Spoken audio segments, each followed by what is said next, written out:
Good afternoon, everyone. This is Juan Catamayo, JCT for Education for you. And today we have another wonderful special guest. And this one is one that I love. I've known her for years. Let's bring her over. Let's check technology. Dun, dun, dun, dun. It's gonna work. It's gonna work really well. From North Carolina, ladies and gentlemen, the only one, Hebe Fuller-Denis. How are Okay, ya? working. I'm doing great. Can you hear me? Can you see me okay? We hear you. We see you okay. How is your technology? Are you using Wi-Fi or data? Wi-Fi. Wi-Fi, okay. I'm at Sometimes it home. works better with Wi-Fi, sometimes it works better with data. Oh, okay. Well, hopefully Wi-Fi will work. Okay, so how are you? I'm doing great. I'm in North Carolina, working from home and going in the office a couple of days a week. So we're just managing as we can, as everyone else is. So here we are, Good. doing the best Abby, we can. where do you live in North Carolina? I live in Greensboro, North Carolina, so it's about 45 minutes from Burlington or Elon, where the university is located. So it's about Okay. 45 minutes. So I known you for 20, almost Long 20 time. years. Hmm. Actually, no, 22 years. And I know a lot about you, but the people that are watching us, they probably don't know much about you. A lot of people will know. Who do we have here today? We have students, we have parents, high school counselors, independent counselors, college admission people, entrepreneurs, you name it. We've been getting views from between 14, 17,000 people per week on all of these live. So you name it. You will be on our YouTube channel for you, JCT for Education. So you're ready for the rock and roll mano mano? Absolutely. I'm ready. Okay. So Hebe Fuller-Denis, Elon University Associate Dean and Director of International Admissions. Where are you from, Hebe? Caracas, Venezuela. So I was born and raised in the city of Caracas, my beautiful country of Venezuela that's holding out hope for them. But yes, that's where I grew Good. up. And how long ago did you came here? Did you come here for your high school years or your university? Tell me a little bit about that. So it's a great story. Yeah, we don't have that much time, but I won't take it all up on that story. But I had visionary parents. My parents, my mom and dad, had the vision back in 1978, 79 that Venezuela, even though it had the highest standard of living of all of Latin America at the time, my parents just thought that this would be a great thing for my mom was retiring. And my dad in 1980 decided to sell everything in Caracas, and we all came with tourist visas to Miami. They bought some property in Central Florida, town of Lake Wales, Florida. And the four of us just moved there. We had the conversation at home, and my brother and I looked at each other and thought they were crazy because nobody spoke English in our family. So it seemed like we had been on vacation here once. Yes. And that decision really rocked our world. I was 14. I turned 15 on October 6th, and you can do the math now. Yeah, How old I I am. do the math. I pretend I won't do the math. No worries. No, So 54. so Yeah, you that was a long time so ago. you So that was you did your 1980. oh wow. So you where did you finish your high school? In Lake Wales High School in Polk County, Florida. So I ended up Okay. going to Lake Wales High School and finished they were gracious, amazing people that I found back then that helped us along. We ended up changing our visa to tourist student visas at the time. They did all the paperwork for, we had all those pages of transcripts with all those stamps that, we loved in Latin America. And they were so gracious, and they gave us a home. Mrs. Gorlowski, I'll never forget her, my college counselor, and she really did all the work to help us with the classes, help me with the classes. So I finished junior and senior year in Mm-hmm. Polk County, and then my brother went to the University of Florida, and that was my plan. I was going to the University of Florida behind him, and I went to visit him a couple of times and thought, this is not for me. I barely spoke English. I thought it was, and I came from a big city, of course, but Florida just seemed just too big for me. So I ended up actually enrolling at the community college right in Winter Haven, Florida. Did that for Yeah. 2 years and wanted to study business. Decided that that was kind of my path, and started doing more research with my college counselor helping me. And I found this tiny little school in the middle of Florida, Babson Park, found the history about Babson, Roger Babson from Babson College, and found this Yes. great little niche school that was just focused on business, and went to visit it. And I thought, this is a great little place. You know, it was just perfect size for me. And I enrolled at Weber and finished there the last 2 years and major in business. So that was So my you path, got and never so left home. I lived and at home. I just want to take a moment to say hello, hola to a dear friend of ours, Ed Bustos from Rollins. Hola, How far is hola. Rollins from your house, from your previous house where you grew up with your parents? About an hour and a half or An so. hour, Yeah, hour and a half. about an Okay. hour and a Ed, half. Yeah. thank you so much. Ed was already here, but this is about Evie. Ed, so if you have questions, you're welcome to ask them live. So you went to Weber, Yeah. but I have a question for you. Did you apply somewhere else, or that was the only college that you applied to? No, Okay.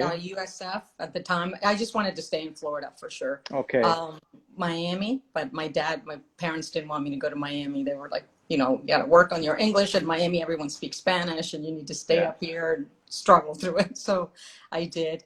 But yeah, I just found that the transition, I felt really comfortable in the transition because again I just felt like I had only been speaking English truly for about a year and a half. So the idea of going to a big school like my brother did just wasn't appealing. So I just wanted to be known, and I wanted to learn more about people, and I just felt like in a big school like that I was going to get lost. So I wanted to go to a smaller Okay. place. Well, and I actually wanted to mention that because we have a lot of students and parents that are Mm-hmm. always looking for stories, and those stories they connect. So Mm-hmm. some students they want large, like your brother, and some Mm-hmm. students like you want a small institution. And interestingly enough, if I look at your career, you will notice on Evie that she's worked for small institutions and medium-sized institutions, and we will touch upon that one. So Yeah. would you believe after you graduated from college that you will be working in higher education? Not at all. I had no idea this was even a career at all. So once I graduated from Weber, I started working in, had a great career office, and they directed me to a job in South Florida, which I wanted to get to a city. I do love a city. I love the, big, but for school, I thought a smaller place would be ideal. So I ended up actually working in retail right out of college, managing a chain of stores in South Florida. So I worked in Delray Beach, in Boca, open stores in Sarasota and Vero Beach. So I just this was a troubleshooter is what they called me. And I did that for a while, for a couple of years, and then ventured. I thought, okay, I'm in Florida, and all I've seen of the United States is Florida, and this didn't feel like America. So I wanted to expand that horizon, and I considered two cities. I considered New York or LA or San Francisco, West Coast. So I had a friend that was out there. And at the time I just decided, well, I'm going to go explore and see what it was like to be in California. That was my one connection. So I packed my car and told my mom I'm moving to the West Coast, saved some money after a couple of years in that retail store, and ventured out to the West Coast and did the same thing. Found Okay. quite easy to find a job in retail. Once you've done retail, you can do retail anywhere.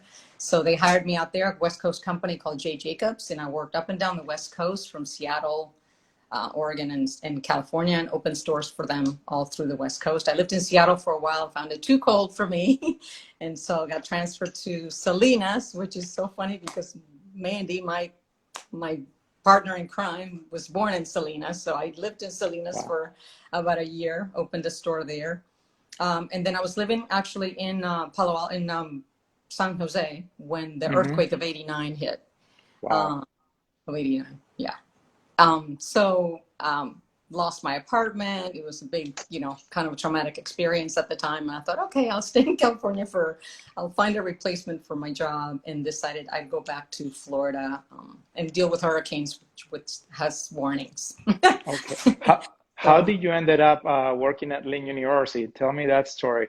so I came back to Florida, and I was on my way to back to South Florida, and I stopped. My mom still lived in Lake Wales in Central Florida, so I stopped by there to visit her. And I went to my alma mater, went to Weber, and just Weber. say hello to people, and everyone was still there. And I worked in the treasurer's office, and and Mr. McClendon was there, and Mrs. McKenna, and all the great people at Weber. They told me, well, we have this position, Cheryl, I'll never forget her. Cheryl told me, we have this position in admissions that, you know, it's traveled to the Northeast is the territory that's open. And I thought, oh, that's interesting. What do you do there? What, you know, I had worked a little bit in different areas of the office, so I knew somewhat, but I never really thought of admissions as a job. So anyway, they travel there, and I thought, oh, this is kind of sounds very interesting.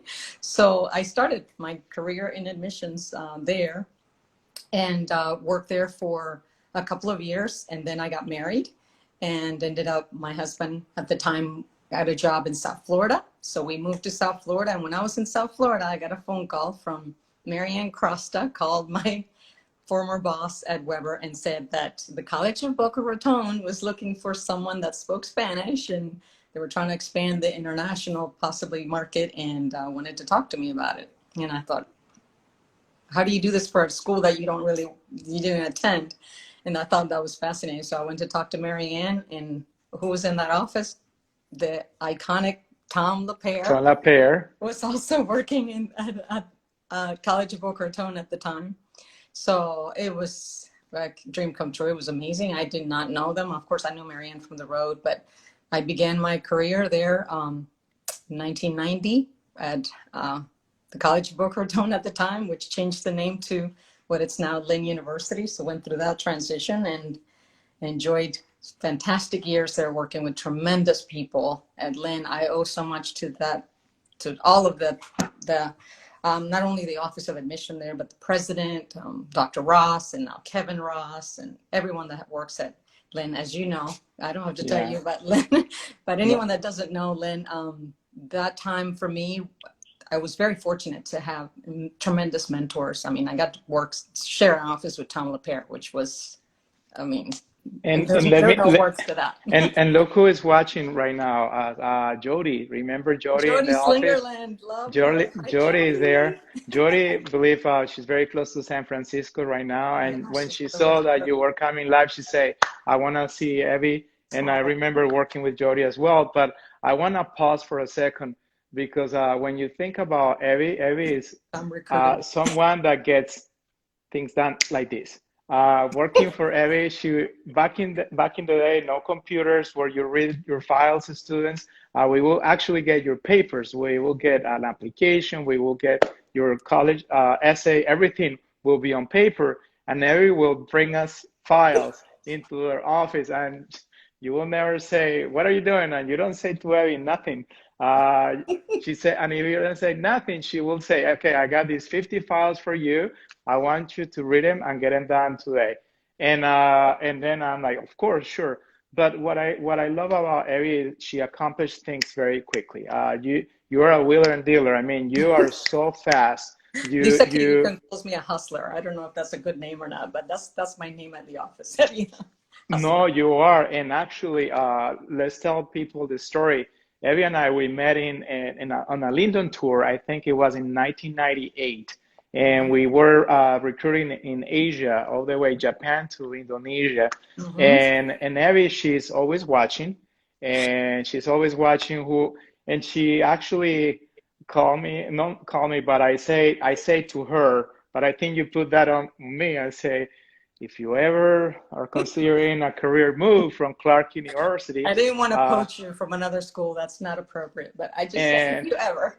and that was really good, because for me it was already 8 years in Iowa, in Dubuque, Iowa, 4.5 years working in admissions. So I say, hey, why not? Boca Raton. So I remember coming down to Boca Raton, meet our former boss that is un Ed angelito. He's in Kowalczyk. heaven right now, Ed Kowalczyk. Pat, if you're watching, love you, my friend. And just met you and Ed, and you guys interviewed me and the whole office of admissions. And I wouldn't even, I mean, I make that decision within a second once I put, foot on that campus. And I'm like, wow, this is absolutely gorgeous. So I also want to say thank you to Dr. Ross Sr., Kevin Ross, Stefano Papaleo, Tom LaPere. I didn't get to work much with Tom at that time, but it was amazing. And I say iconic figure about you because you're a visionary. And you say, once I arrived to Lynn University, I remember that August, you said, okay, you're flying. It took me like 10 days, and you put me on a plane, recruiting from August all the way to December. But then you Mhm. start thinking about committees and volunteer work and so forth. And I remember you cross Stefano, you say, okay, you are from Europe, you got to learn about Latin America. Camilo, you are from Latin America, you got to learn about Europe.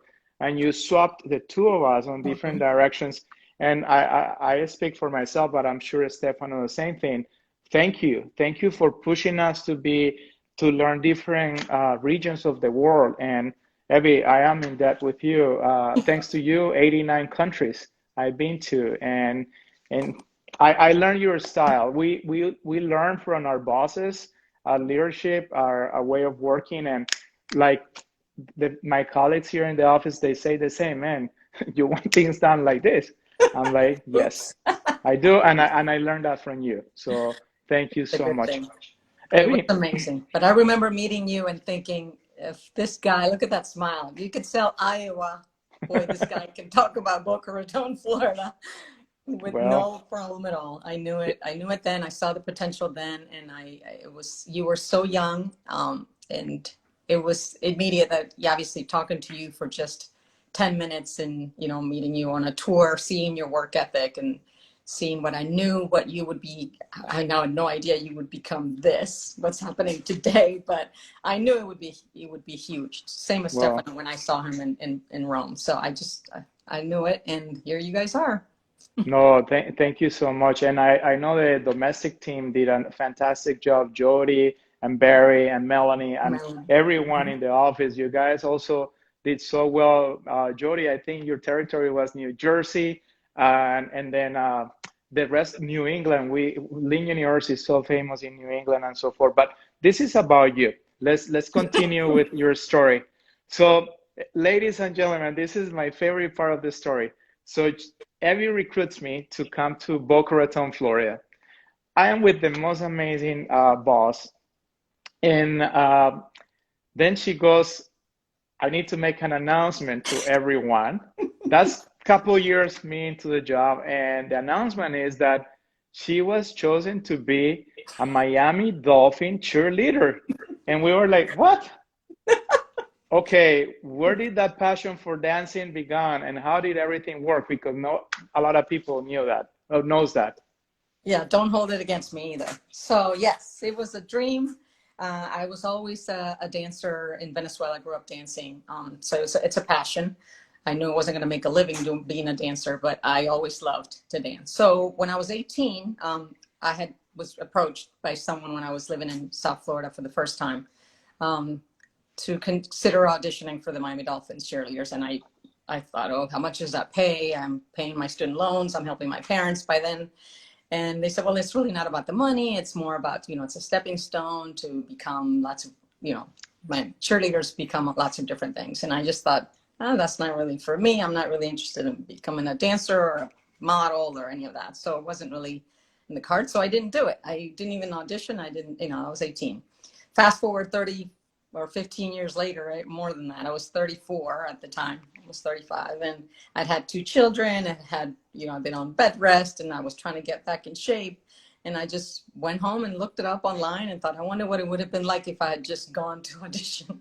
And did the research, found out it didn't cost anything to go, and you just huge cut, just a casting call and at the stadium, and I started to train and then just decided I'm just going to go just to say that I went to an audition for the Miami Dolphins with two children and being the director of admissions at Lynn University. It was sort of a joke. It was not really supposed to be something that would really happen. But again, long story short, I trained, I started taking classes and really focusing on it. And again, I was chosen. They hired me initially as to be a choreographer for the Junior Dolphins team that they have, an organization that they have that's runs parallel to the games and the Dolphins cheerleaders. And then I made the team. It was a complete fluke. I never thought I would make the team at that age. So I got to do it for a year. It was a really rough year because it was the year of 9/11. Yes. So we had to go through all of that on a team like that. So I learned a lot. It was very scary. It was very challenging, but Dolphins did hire me for a few more years after that. So I was on contract for 2 more. Not cheering, but working with the correct. I couldn't do it. It was a huge commitment with 2 children. But yes, I was the Miami Dolphins cheerleader. I was the oldest cheerleader ever they ever had. I'm sure they have more now, but back then. Wow. No, we had a major league baseball player here, Danny Rios, and he actually, while he was playing for the Yankees, he played for Kansas City, he played in Taiwan, he played in Korea, and while he was in Taiwan, he goes, you know what? I want to be a firefighter. So imagine you are a celebrity, you're a pitcher for the Yankees, and all of a sudden you want to become a firefighter, and that's you, Abby, and that's what I am so impressed about you, that you actually pause. I say, you know what, I have a good job, I'm director of admissions, but I want to follow and fulfill my dream. And what can we say? I still have that poster you gave me. I should have brought it here for this live, but that you gave autographed by all the cheerleaders from Miami Dolphins. And you have my true admirations that you stop your career and you change, but then you finish Miami Dolphins cheerleader and you open the Elite Training Academy in Ocala. What was that? So our children were small at the time, and my husband at the time again thought that this was a great little town to raise kids. So he went there for work, and we ended up moving to Ocala. I stayed working actually for the university, did some consulting, continued to work. Such a great place. I hated to leave it. But I went there and looked for programming for the kids, really went to look for just after school programming and things that they would be doing. And it was extremely limited. So I did a little research, as you know, I'm going to prepare. I did a little demographic study and did some, my business background and marketing came into play. And I did some studies on age groups, and I found that there was not much to do for children 5 to, starting school or even up to middle school. Once they went into middle school, there seemed to be more programming, of course, at the schools and the high schools. But prior to that, there wasn't a lot. It was just one gym, small gym that was at capacity. Everything was on a wait list. And I thought, how is this a wait list? I found that interesting. So anyway, I took advantage of my Dolphins cheerleader kind of celebrity status for the moment. I had a lot of friends in the Dolphins, so they came and helped me out. I put on a free clinic at the community college. And I love the community college option for connected with people there in the town. And the mayor, Gerald Ergel, we'll never forget him. He supported my idea that I just wanted to start something for kids. And I did a little free clinic on the community college, like I said, and I thought 30 people would show up, and over 100 kids showed up to that. Wow. And I was by myself doing a little clinic. And then again, I recruited some people to help me. And again, I owe it to a lot of the people in Ocala that helped me out. I decided there's a business here that needs to happen. My niece, who I think might be on this, Nellie, who was a cheerleader for Top Gun, one of the top companies or gyms in the U.S. really, and they're in Miami. So she was a cheerleader for Top Gun, and I got the idea that competitive cheerleader is a really big deal. I didn't know, but we were all contributing to her gym, dream, and between uniforms and camps and tuition, I thought this is a real business. So I started in a little small gym, 5,000 square feet, and thanks to the help of Amy Graham and Cindy Oliver and people in Ocala, Kathy Bryant helped me out. We ended up acquiring or moving to an old Winn-Dixie store, 25,000 square feet. Wow. And grew the business from, the gym from 30 kids to, we had at one point about 500 kids in after school programming. Wow. Yeah, we had voice lessons, dance, tutoring. I had school bus picked up kids from different schools, and I partnered with the county to help them with the after school programs. And I did that for a while. Evie, that's what I love about you. Crazy. I mean, every time I see Evie, at conference, I say, my boss, and she doesn't like when I mention my boss because you hired me, but this is what I love about you, Abby. It's just your entrepreneurial setting. You're always so positive. Everything is doable. You opened that Elite Academy in Ocala, and then 5 years later, but what I love about you, and let's take a break to say hello to Sarita Hoffman.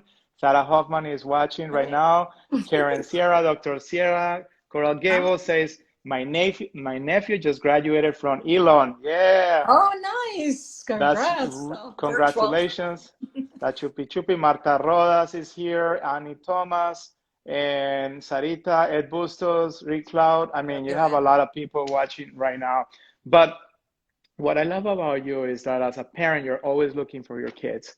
Mm. And then an opportunity came out in New England, St. Yes. Mark's. And that And was actually from Ed Kowalczyk. I owe him. I called him. I ended up selling. There was someone interested in buying the business, which I never thought would happen. Someone from Miami came up and I sold the gym because my kids were again evolving by then. And I just yes, wanted to be part of, if they weren't so interested in that, I didn't want the gym, you own a business, but a business owns you, as you know, when you're, it's your own.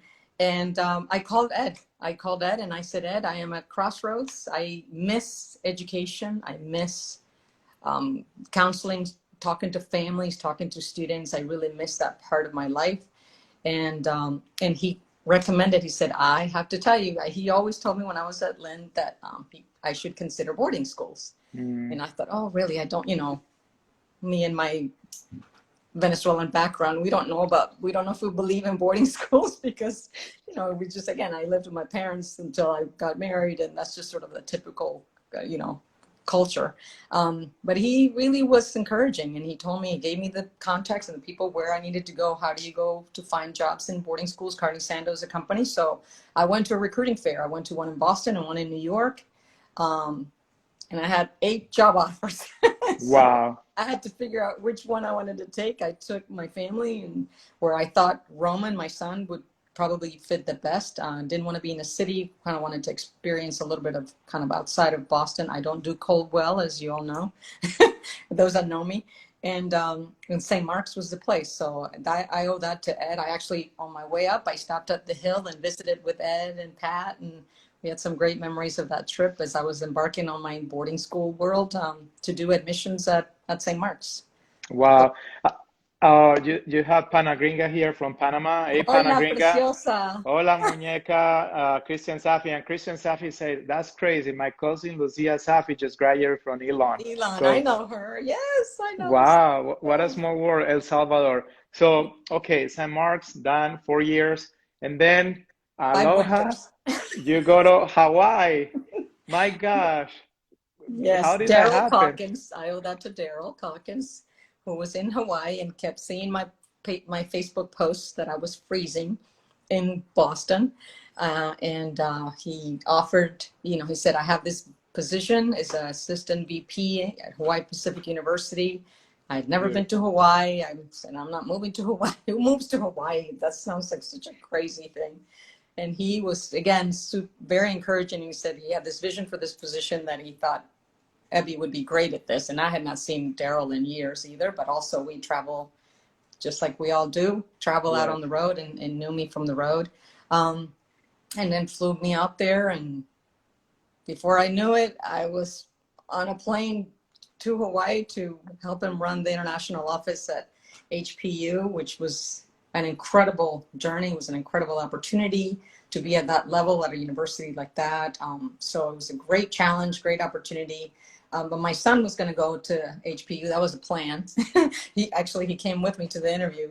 Daryl was smart enough to do that and said, okay, well, I'll bring you and your son over. You have to see it. And, of course, and I turned it down and they kept coming back. And then my son, after he visited me a couple of times, he said, this is just not for me, Mom. It's just too far. And it's just, he wanted more of a campus. Again, you have to think about what students really want that sometimes parents don't ask or they don't take the time to self-reflect. And my son had always been, he'd been to St. Paul's in Boca, to St. John's in Ocala, to St. Mark's in Boston. And he wanted a campus feeling. He wanted a nurturing setting. And Hawaii Pacific is a great school, but it is It's not beautiful. that. It's wide open and students are living in Waikiki. And that was just not, he wanted a campus. He wanted to feel like St. Mark's felt for him. So once he decided he wasn't coming, and then Daryl moved to Northeastern, and then I thought, okay, I'm out here in the middle of the Pacific Ocean with nobody out here. So I just thought I need to search back to get back to the mainland. And lo and behold, I saw in the Chronicle that Elon University job post from Greg And Zeiser, and I thought, from oh, Greg Sizer. Please, Greg Sizer, I want to say hello to the whole team at Elon University, yeah, Mandy. I mean, I know Lisa just moved, and our dear oh, friend congrats. as well. They just moved, but you guys been a family. And but before we go, because family is very very important. So Roman graduated from FAU. Elon University. Oh, from Elon Yeah, University. he went to Oh, FAU, but then he okay. transferred again, too big. He thought he went to FAU and had 2 years there.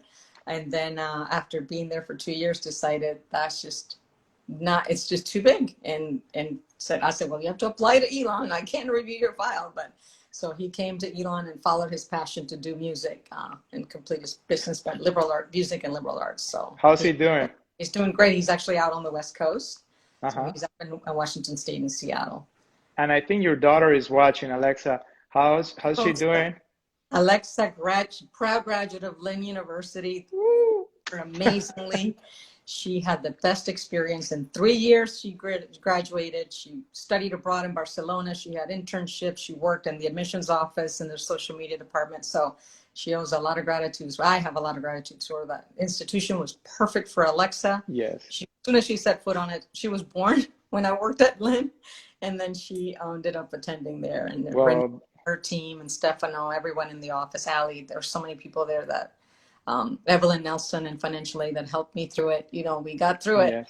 and she did it in that 3.0 program at Lynn is incredible. So That I is encourage really you to good. do that. No, we're so much thankful for the institution. And Jorge Delgado just joined in. Hola, Anabella just joined. Jorgito. Hola, Jorgito. Hola, Boston. Hola, Brandeis. So I just tell you, you have a remarkable story. Then you landed at Elon University with Mr. Greg Zeiser, Office of Admissions. Let's talk about Elon a little bit, okay? Ready? Yes, Already. absolutely. So that was, I had been observing, and I tell this story a lot. I had been watching Elon forever, since he was Elon, long time ago. And of course, and I knew Greg from the road as well. He did what what we do back then. And I traveled with Greg out there as well. So when that position was open and I read it, and I read the vision of the institution at the time, we're in the middle of the strategic plan. And number one pillar was to really diversify. And so many schools do have that, internationalization of the school, the university. But what's really happening, on the ground to really make that happen? When I saw that was the number one pillar on the strategic plan, of course, and I applied, and Greg picked up the phone and called me. And he says, "Is this the Hebe Fuller that I think it is?" I'm like, "Oh, who else do you know with this name?" And he goes, "Well, this is kind of a director of international admission position. It's not really, I think you're kind of a little bit overqualified. You've been doing this for 20 years or 20 plus years." But I told him, I said, my vision is to really focus back on international and just do that. I did that at St. Mark's as well. And in Hawaii, I did it, but it was a different level. There was a lot more administrative administrative decisions that had to be made that I really was not, I've done that. I wanted to just connect back to the core, which is the families and the students. And this was providing me an opportunity to do that. And he said, well, this is not really that level, but we can maybe elevate the title and do some finagling, but fly over and let's, bring you over and see it. So I came to the campus and it was snowing. Yeah. And I'm living in Hawaii at the time. So he was mortified because he knows I don't like cold weather, but it was snowing that day and there were all kinds of issues, but it was an amazing visit. Of course, as soon as I set foot on the campus, and It's beautiful. I literally met with the president and the provost. And I told them, I said, you have this as initial, it's a pillar, but of course I met with Greg and talked to him about the operation and budget and, me, Camila, I'm asking questions about what exactly are you doing to achieve Straight this to the goal? point. Tripling the international students. Well, I'm probably the wrong person for the job. I'm going to tell you that these are probably things that you could be doing, but with this is not realistic, and good luck. And I hope that the best. And of course they were intrigued and they thought, oh, this woman, who is this thing she comes in here and tells us this. The president, it was amazing. Dr. Lambert, again to this day, they still can't believe that I'm still there, because they thought if she comes, she won't stay. This is something she won't really be part of this. But I committed. They were gracious, and it has been an incredible journey. They really have supported all the efforts. Mandy, I was so blessed to get to work with Mandy Herrera. Everybody knows who Mandy Herrera is now. Mandy, yes, It's no longer just Bridget's daughter, it's Mandy. It's it's Mandy on her, Mandy. which has been a tremendous ride. The last 6 years we've been together, and we have done some, again, with the great support of Lisa and Greg and the entire Elon administration, to triple the number of international students. And now we have a new plan. We're starting a new strategic plan, and scholarships Wow. is what we wanted, and we're working on that. SAT optional, we needed that.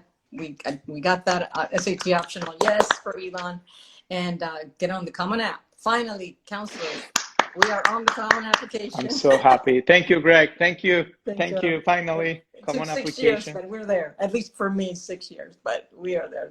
It's the vision that again, the institution is. It's when it's committed, and it's doing the right things.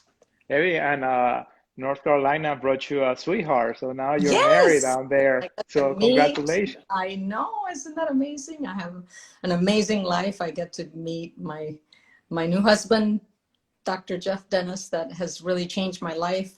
He's a veterinarian, and of course, as Alexa says, who can be a vet and not be an amazing person and take Of care of course, animals. of So I course. am very blessed, tremendously blessed. I have a great life, and again, continue to be supported in so many ways. So Well, yes, hopefully we can meet him soon. So please send him my regards and I thank will. you. Now, Elon, so announcement that for domestic students as well, no SAT and ACT, you guys are going optional for domestic students as well, right? That's what's happening. Yes, we're calling it a pilot program, but we're really enthusiastic about that being the kind of the next step for us. That we will be test optional for the next year. So let's help our students, because this is the question of the week, month, every day. Yeah, Parents, students are asking us, how differently are you going to be looking at the application? it's the best question, right? Well, I've been test optional for international students for the last 4 years now. Yeah, 4 years. And basically, what we do is at Elon, we really, and you hear this a lot, but a school like an institution like Elon, we spend a lot of time reading the application and learning about each individual student. The essay is critical. It's Hmm. so important because it tells it's the opportunity for students to really tell their story that's beyond the numbers and obviously the grades and even test scores when we require them. So we're going to emphasize obviously that essay much more than we've done in the past, even though Okay. it's always been a big part of it. The type of school that the students attending, how did the students challenge themselves in the courses that were offered to their level. Obviously, we want students to be well-rounded. What did they do? We are not looking for students to get involved in 20 different activities or extracurriculars, as we call them. We're looking for meaningful, really, truly genuine activities or genuine involvement that the students might have been involved in or might have, through their high school. They might have had to work. They might be an artist. They might be an athlete. So that takes up a lot of time. So we are really going to spend a lot more time in those areas that are not necessarily driven by just a test score or assessments, but more of that true holistic, approach to the review and learn more about the students themselves. So Hmm. I've already been doing that with our international students, and we're always on WhatsApp and email and connecting with counselors, and they're great to tell us. And we do the recommendation on the international side, we have teachers recommendations or counselor recommendations. So typically on the domestic side, we're just looking at school profiles, but we want to learn more about each student. So, and Okay. it'll be new for Elon. There's going to be a challenge for sure. That the institution itself we have had significant emphasis or part of it on test scores, but it's a new day. So we know that the students can contribute quite a bit. So let's talk numbers. How many applications, both domestic and international, for undergraduate admissions do you guys get? Prior to the Common App, around 10,000. This year, 10,000. we received a little bit over 15,000, almost Wow. 16,000. Yeah, Wow. so How large is your freshman class? 1,700 students. So Okay. 1,700, and out of those, about 145 are international. Good job. Yes, thank you, Congratulations. Mandy. Thank you, Mandy. How many nationalities do you guys have at Elon? Right now, we have 50, I think it's 58 is the number, Okay. between That, 58 and 60. that's really good. Now let's talk about a little bit of finance. there is a concern right now. I mean, we're going through the middle of a pandemic, and right now they're reopening. Your state has been a little bit more liberal than other states in terms of opening and so forth. What are the plans for the fall? And do you guys project any decrease on your freshman class because of everything that is happening? What are the talks in your amongst your administration, Well, our if you can president share? just came out with a plan. Yes, she just came out with a plan. Our new president is Dr. Connie Book. So she just came out with a plan on Monday, literally on Monday. So it's on our website, prominently displayed there. So we are looking to actually start 2 weeks earlier than we planned. So there's a Okay. whole different timeline. Of course, I'm working with international students, trying to be flexible with all of the, kind of the circumstances of embassy openings and flights and travel restrictions. So that's a kind of a separate part. But so we are trying to be very flexible with those students. But yes, we're moving forward to have on-campus classes, to do modified, of course, scheduling, modified dining, modified residence, modified meetings, everything, adapting. But we are trying to be very resilient when it comes to this. And we know that the student experience is it's the most important part of it, and we want the students to be on campus as much as possible. So there may be some hybrid things that could happen depending on travel and how it develops. It's fluid. We're prepared to adapt as it comes, but as it stands today, we are planning to open, actually inviting international students to come probably a little bit earlier. It'll probably be August 12th. Okay. Starting, students will be arriving August 14th, but we are really planning to try to bring the international students even a little bit sooner if they are able to travel by then, with an Yes. August 19th start date, which Yeah, was because I know a lot of countries in Latin America won't open until international travel until September 1st. yeah, And so will those students be learning online while they're yes, able to travel back that's to North correct. That's Carolina, the to plan, that we Elon? will have online offerings for them to continue to be engaged with Elon, with the professors, with their classes, with classmates, and to, just have an introduction virtually as we can do it, and then incorporate into the campus as soon as possible. Okay. Vicky Campo just joined. Her son is going to Lynn University, Samuel. So Oh, Vicky, un saludo para ti. I'm talking here with my former boss at Lynn University. Now she's the big boss at Elon University, Director of International Admissions, and a Lynn and parent. a Lynn parent as well. So let's talk about, you'll be the first person that I ask this question about study abroad. Will study abroad for your institution operate this fall, or is going to be postponed until next year? I'm pretty sure that it's going to be postponed until next year. And that is the tough one for Elon, because we are considered the #1 university in the United States for study abroad. About 80% of our students will spend time during their time at Elon in another country. So we have Shanghai, center in London is very popular, and Florence. So we'll have to see. But as it stands right now, my understanding is that we will not be traveling in the fall. But that could be adjusted. Again, I think the university is very much trying to keep up with any and all possibilities to be able to offer that to the students. Hebe, and I asked this to Jorge Delgado Brandeis, to a lot of our colleagues in international recruiters. So I'm assuming that fall travel is pretty much virtual travel from your desktop to schools and so forth. That's what you're doing this fall and probably next spring. That's what it's looking like. I'm hoping that the spring will be different, but the fall, we are working hard to just come up with content, and interesting content as well. So I know the students are a little bit burnt out on the virtual learning and virtual experience, but we're trying to come up with some innovative things that the students can do. A lot of personal. Mandy and I spend a lot of time doing individual WhatsApp, WeChat video, Zoom now. It's most popular, but so we're probably going to be doing a lot of individual reaching out to students and counselors, and come up with what kinds of ideas. I know they're bombarded right now. Are we going to do virtual visits to your schools? How do we want to do this? And they have limited time. Is it going to be just at lunchtime or after school for 30 minutes? How many schools can present? So we want to really partner with the college counseling community and work together to provide the most information possible and relevant for them without being. So Jorge says, see everybody on Zoom. That means the students, you will see all the universities in Zoom, virtual fairs. I remember going to Epcot, and I remember going into that big, the ball, and the future is here. And once you go down, I The remember TV. 20 years ago, it was an AT&T phone where you and I could be connecting like today. Of course, the technology is much better. I bet you that in 5 years, you will be actually traveling on virtual 3D to high schools, and the projection will be going into the auditorium, and have you transported into any country in the world from your living room. I bet you that's going to happen, and that technology is being developed as we speak. So, I think you're it, probably right on track. I think the students, you know, the ability to travel. I mean, it's wonderful to be able to do that in person, and not we don't ever want to lose that, you know, that human side of it. But the reality is that technology is so advanced that if we're able to do yes. that without, you know, having to physically travel, making that experience much more uh, engaging, I think it's going to happen for So sure. it's going to happen. Stay tuned, and that's up to technology and everybody. Valinda, Valinda, hola Valinda, Bella, amiga ¿cómo linda, un estás? besote, un beso Gracias. para Valinda.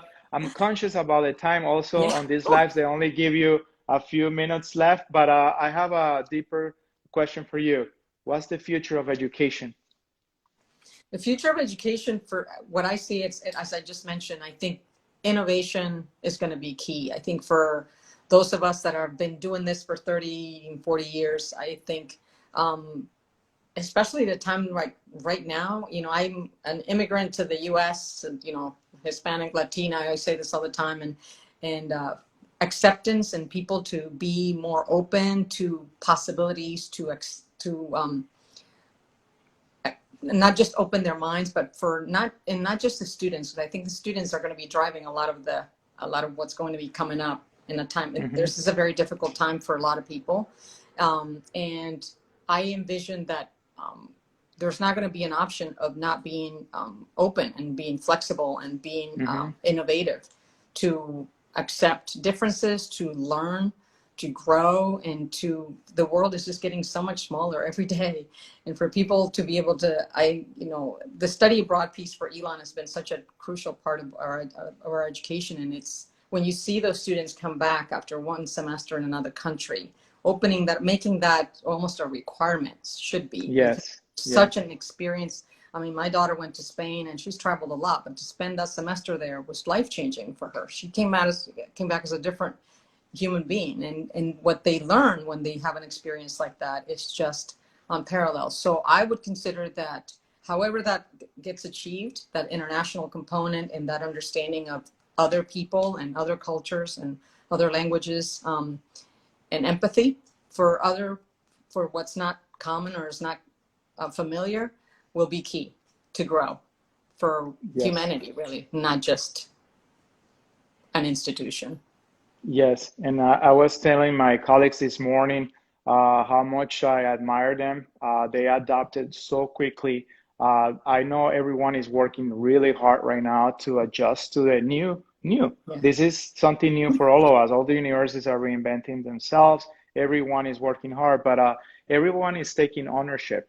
And even that we're working from home, nobody's cheating the system. People are working really hard from home Yes.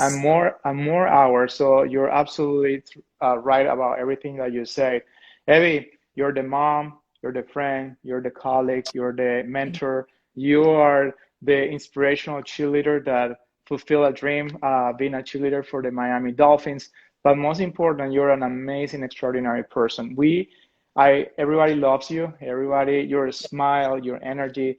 I was so excited about this live conversation with Oh, you because we have a lot of history. You're gonna make me cry. me too. And I haven't cried on this live, but you've been Don't amazing. do Thank that. you so much. Thank you. And be strong. You are an incredible human You too. being.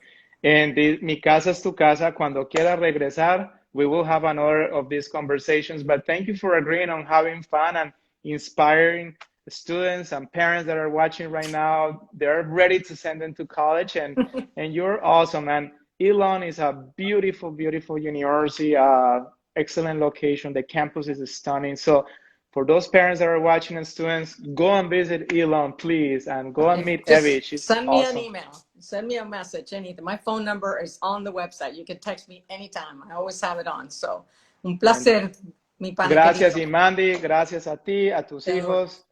Te adoro. Gracias. Gracias. Ciao. Ciao, Bye-bye. everybody. Thank you for tuning And in. remember, Ciao. everyone, this video will be housed on YouTube, JCT for Education for you. Thank you, everyone. Adiós, mi pana. Good afternoon. Bye-bye. Bye-bye. Te adoro. Ciao.